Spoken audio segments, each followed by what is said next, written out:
Sampai jumpa lagi pada video ekspresi gen pada penyakit. Kali ini saya ingin melanjutkan video sebelumnya mengenai variasi kondisi kesehatan yang ada di sekeliling kita. Mari kita lihat video kali ini. Saya ingin membahas mengenai angka harapan hidup. Ya, angka harapan hidup kita lihat satu contoh negara tetangga kita, misalkan Australia, angka harapan hidupnya itu sampai 83 tahun. Angka harapan hidup ini itu jauh lebih tinggi kalau kita bandingkan dengan salah satu negara di Afrika, yaitu Sierra Leone. Di sini angka harapan hidupnya itu hanya 53 tahun. Nah, ini tentunya seseorang di Australia dikatakan misalkan di sana meninggal pada usia 53 tahun, maka orang mengatakan bahwa oh, orang ini mungkin kurang sehat. Karena pada usia 53 tahun orang Australia itu umumnya masih sehat, masih produktif mengerjakan sesuatu. Sementara kalau 53 tahun di Sierra Leone ada orang meninggal, orang mengatakan wajar. Memang secara rata-rata di sana itu meninggal pada usia itu. Bahkan yang sama-sama Australia pun ternyata angka harapan hidupnya berbeda.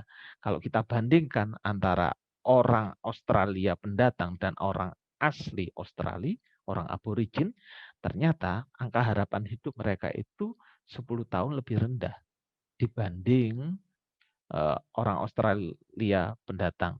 Mengapa? Padahal fasilitas kesehatan sama, gitu kan ya.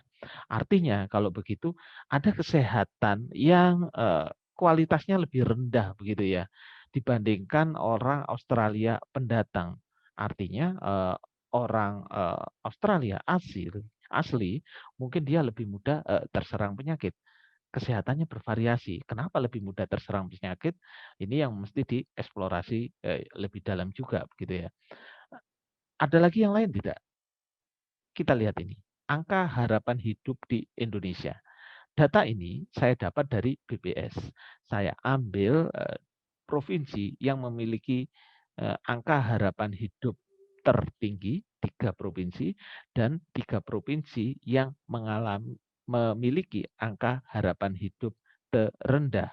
Kita lihat di sini ya, Sulawesi Barat, Papua, dan Maluku itu merupakan 3 provinsi yang memiliki angka harapan hidup paling rendah. Sementara kalau kita lihat Jawa Tengah, Kalimantan Timur, dan daerah istimewa Yogyakarta, itu angka harapan hidupnya paling tinggi di Indonesia. Berapa variasi angka harapan hidup mereka? Yang terendah dibandingkan yang tertinggi, kalau saya bulatkan angkanya mungkin berarti 63 tahun angka harapan hidup di Sulawesi Barat untuk laki-laki, sementara untuk laki-laki di Yogyakarta angka harapan hidupnya 73 tahun, terpaut 10 tahun, sama-sama Indonesia, yang mungkin ada persamaan dalam beberapa hal, paling tidak iklim misalkan. Tapi mengapa yang satunya angka harapan hidupnya lebih rendah, yang satunya angka harapan hidupnya lebih tinggi? Ini terjadi karena ada variasi kesehatan di antara mereka.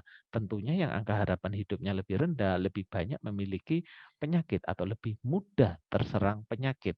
Entah karena lingkungannya, atau entah karena kondisi internal tubuhnya, atau entah karena kebiasaan-kebiasaan hidupnya. Kesehatan itu bervariasi. Begitu juga kalau kita cek misalkan tadi Sulawesi Barat ya sekitar 63 tahun dan daerah istimewa Yogyakarta 73 tahun.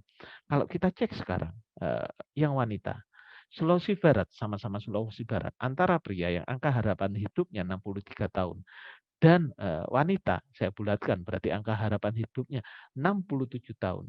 Juga ada perbedaan angka harapan hidup. Orang sama-sama manusia ya, hidup di daerah yang sama. Ya, fasilitas kesehatan sama persis. Tapi mengapa angka harapan hidupnya berbeda? Jadi ada faktor-faktor kesehatan yang bervariasi antara laki-laki dan perempuan. Demikian juga di daerah istimewa Yogyakarta, ya. Yang laki-laki 73 tahun dan yang perempuan 77 tahun. Ada sekitar 4 tahun perbedaan angka harapan hidup. Sama. Berarti di sini ada variasi kesehatan untuk dua manusia yang berbeda, laki-laki dan perempuan, meskipun fasilitas kesehatan sama, kondisi yang lain juga sama.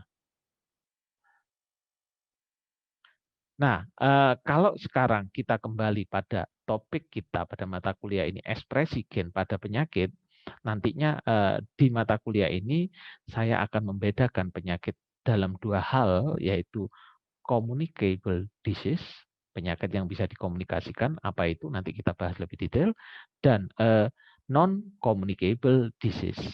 Nah, yang non-communicable disease ini nanti saya bisa bagi lagi menjadi dua, yaitu non-communicable disease yang terpengaruh oleh faktor genetik dan non-communicable disease yang tidak terpengaruh oleh faktor non-genetik. Ya, jadi penyakit ada yang disebut communicable disease, ada yang disebut non-communicable disease. Yang non-communicable kalau jamak diseases itu ada yang genetik dan ada yang non-genetik. Sampai di sini video ekspresi gen pada penyakit. Sampai bertemu kembali pada video perkuliahan berikutnya.